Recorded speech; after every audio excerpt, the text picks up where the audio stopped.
जीवन में कुछ भी अकारण नहीं होता। जी हाँ दोस्तों, आज आपके जीवन में या फिर आपकी पास्ट लाइफ में जो भी घटा है या फिर कोई भी आपके साथ इंसिडेंट, कोई भी घटना या फिर कुछ भी हो रहा है, वो आज आपके साथ जो कुछ हो रहा है आपके कर्मों के अनुसार हो रहा है। जी हाँ दोस्तों, कर्मों का सिद्धांत जानो कि कोई भी कार्य जो आज आपके जीवन में हो रहा है अकारण नहीं हो रहा है। ये बात आप ध्यान रखें, क्योंकि लाइफ में हम बहुत सी बार कोई ऐसा कर्म कर देते हैं, कुछ जानबूझकर, कुछ जाने अनजाने हो जाते हैं, जिनका कर्मों का दंड हमको इसी लाइफ में भी भोगना पड़ता है। और लाइफ में ऐसे इंसिडेंट बहुत सारे लोगों के साथ हुए भी हैं जिनको इसी कर्म में या फिर कहें कि इसी जन्म में उनके कर्मों की सजा मिल गई है। क्योंकि कुछ ऐसे कर्म होते हैं जहां पर कहें कि परमपिता परमात्मा को इग्नोर किया जाता है, या फिर कहे कि ऐसा व्यक्ति को महसूस होता है कि कोई उसे नहीं देख रहा है, वो इधर देख लेता है, उधर देख लेता है, और जबकि वो भूल चुका है कि जिस परमपिता परमात्मा जो सर्वशक्तिमान है, जिसकी वजह से आज हम यहाँ हैं, वो हमें देख रहा है कर्म करते हुए, लेकिन हम सिर्फ अगल बगल में ध्यान रखते हैं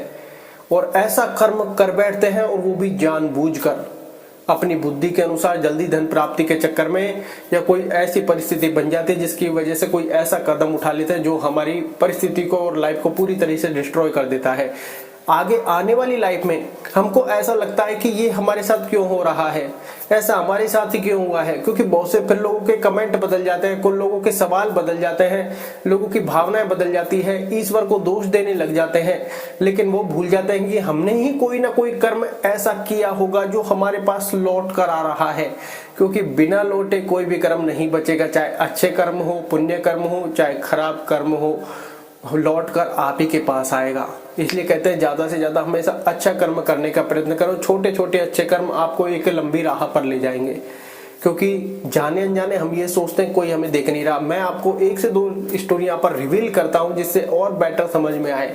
देखिए, लाइफ में कुछ लोग कहते हैं कि नेगेटिव स्टोरीज के साथ साथ पॉजिटिव स्टोरीज होना जरूरी है, लेकिन क्या है, पॉजिटिव स्टोरीज निकल कर नहीं आती। कारण उसके पीछे क्या है कि जब लोगों के साथ पॉजिटिव होते हैं तो वो सब कुछ भूल जाते हैं, सब कुछ उनको अच्छा ही अच्छा नजर आता है। अब वो ये नहीं सोचते कि ये क्यों हुआ है, मेरे साथ किस कारण से हो रहा है।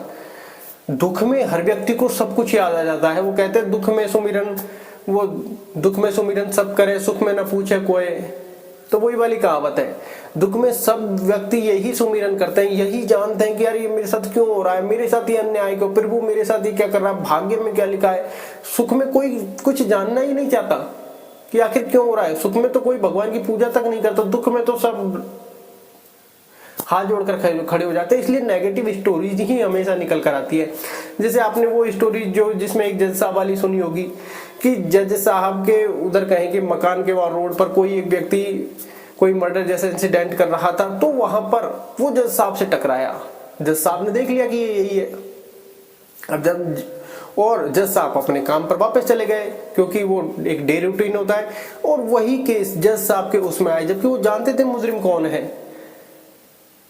तो अब उनके सामने जो बंदा था वो ये जानते थे कि इसने ये कर्म नहीं किया, लेकिन वो कर्म लॉ ऑफ कर्मा को जानते थे, वो लॉ ऑफ कर्मा को मानते थे कि जो किया है वो वापस जरूर आएगा, कि जो किया है वो वापस जरूर आएगा। आज आप सत्य बोल रहे हैं और सामने वाले से सत्य की एक्सपेक्टेशन कर रहे हैं, तो पॉसिबिलिटी है कि आपको मिल जाए सत्य, लेकिन आप खुद स्वयं झूठ बोल रहे हैं और सामने वाले से सोच रहे हैं कि वो सत्य बोल दे मुझे, जिससे मुझे कभी दुख और तकलीफ और धोखा ना हो। जब आप ही नहीं बोल रहे तो वो कैसे बोल देगा। तो वही कर्म हमारे पास लौट कर आते हैं। तो वो जज साहब की कुर्सी पर बैठे थे, न्याय कर रहे थे, सारे वकील, दलीलें, सबूत, गवाह सब कुछ उसके खिलाफ थे। अंततः वो ऐसा था कि अब तो रिजल्ट डिक्लेयर ही होना है। तो बीच में जो मिड रोल आता है, कहे कि एक समय ऐसा आता है जहां पर रेस्ट हो जाती है, तो वहां पर जो जज साहब होते हैं वो अपने ऑफिस में थे, उन्होंने उस व्यक्ति को बुलाया कि तुम्हारे साथ ऐसा क्यों हो रहा है, तुमने ऐसा कौन सा कर्म किया था, तुमने ऐसा कौन सा कर्म किया था। क्योंकि वो मानते थे कर्मों का सिद्धांत को, क्योंकि वो मानते थे लॉ ऑफ कर्मा को, क्योंकि कोई ना कोई कर्म इस व्यक्ति ने ऐसा किया है जो इसके पास बैक फायर कर गया, जो इसके पास लौट कर वापस आ गया। क्योंकि सारे कर्म हमारे पास लौट कर आते हैं, चाहे वो किसी भी फॉर्म में लौट कर आए। इस व्यक्ति ने कुछ ना कुछ ऐसा किया होगा जो आज इसके साथ ये हो रहा है, ये इस कगार पर पहुंच गया कि सारी चीजें इसके खिलाफ है और इसको अब सजा मिलनी तय है।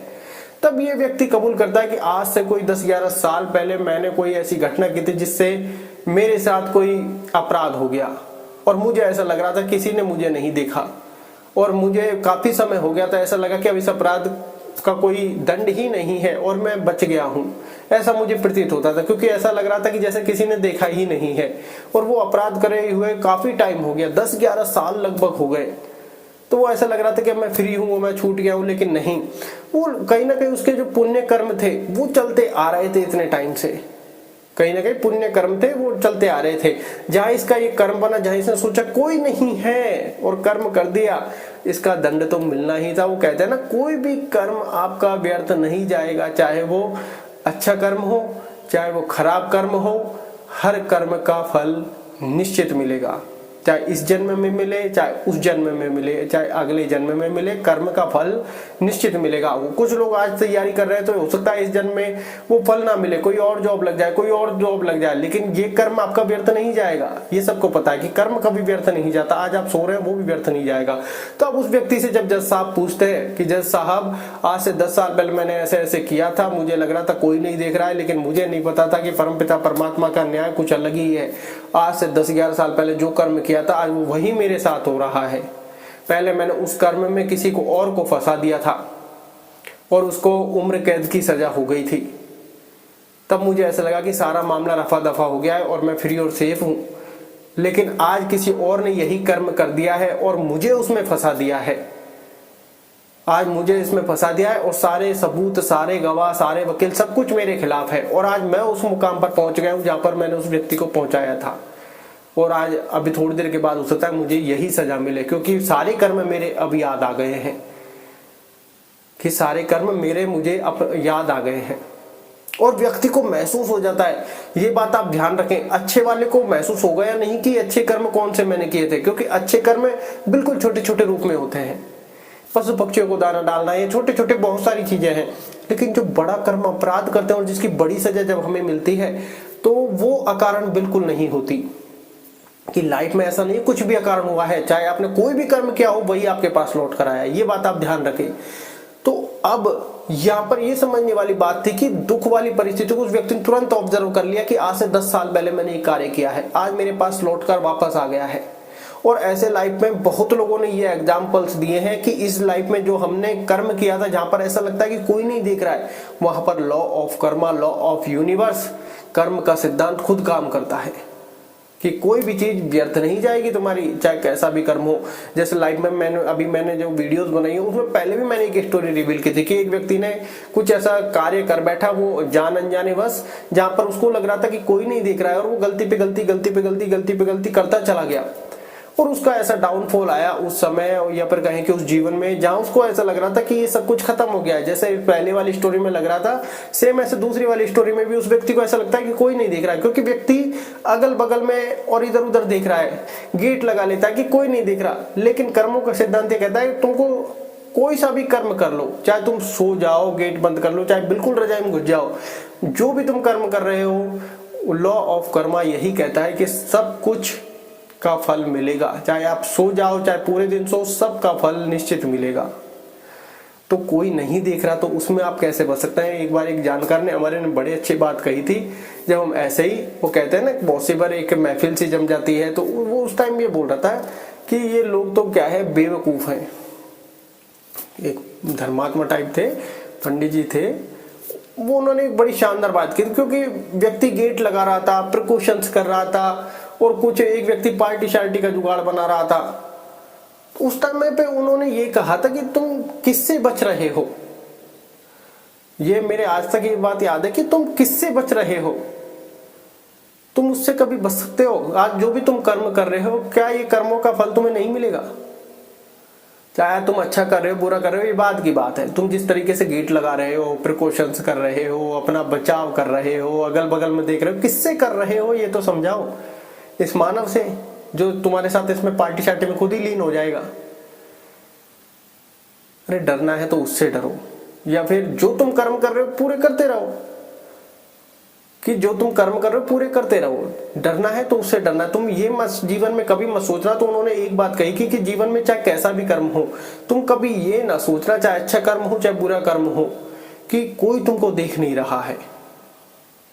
परमपिता परमात्मा सब कुछ देख रहा है, ये बात ध्यान रखना। और हर चीज का फल निश्चित मिलेगा, आज नहीं तो कल जरूर मिलेगा। और वो बात कहीं ना कहीं दिमाग में चिपक गई। हालांकि वो बातें कहते हैं ना, आज समय के साथ आई जाई हो जाती है, नॉलेज नहीं होती, थोड़ा ज्ञान नहीं होता इस चीज का, लेकिन लाइफ में जब जब आगे बढ़ते हैं, चीजें सामने आती तो ज्ञान होने लग जाता है। तो ऐसा ही उस व्यक्ति ने भी सोचा, लाइफ में वो ऐसी चीजें करता गया और उसको वो सिर्फ अगल बगल में देखता, उसको नहीं महसूस हो रहा था कि करना क्या है। और लाइफ में जब सारी चीजें वो उसकी वैसे डिस्ट्रॉय हो गई जो उसने गलतियां की थी, तब उस व्यक्ति का डाउनफॉल आता है, और एक्सट्रीम लेवल का डाउनफॉल। कोई भी उसके साथ नहीं रहता, सब उसके खिलाफ हो जाते हैं। कहीं से कोई पैसे का सोर्स नहीं, कोई पैसा नहीं मिलना, लाइफ में हर तरीके की कहे कि बीमारियों ने भी उसको जकड़ लिया, नशे की लत भी लग गई, बहुत सारी चीजें हो जाती है फिर लाइफ में। क्योंकि जहां पर आप ये सोचते हैं कि कोई नहीं देख रहा, तो ये मत कभी भूलिएगा कि वो नहीं देख रहा, वो सब कुछ देख रहा है, सब कुछ देख रहा है। लेकिन मानव स्वभाव है, इसलिए हम गलतियां कर जाते हैं। गलतियां चलो हो गई, लेकिन उसको स्वीकारना भी सीखो कि हे परमात्मा, हमसे गलती हुई, हम इसको स्वीकारते हैं। जाने अनजाने जो भूल हुई है, हम उसके लिए क्षमा मांगते हैं। लेकिन हम आजकल करते कहीं ना कहीं वो कहते हैं ना, मैं और अहंकार की जब धूल हम पर जम जाती है, तो हम कहीं ना कहीं उसी को चैलेंज कर बैठते हैं। ये हमारी सबसे बड़ी भूल है। तो लाइफ में आप कभी भी नोटिस करना, जो बड़ा इंसिडेंट हो रहा है, कोई ऐसा ही नहीं हो रहा, या तो उसको पूर्व जन्म का कोई लेना देना होगा, या उसका प्रेजेंट कर्म का कोई लेना देना होगा।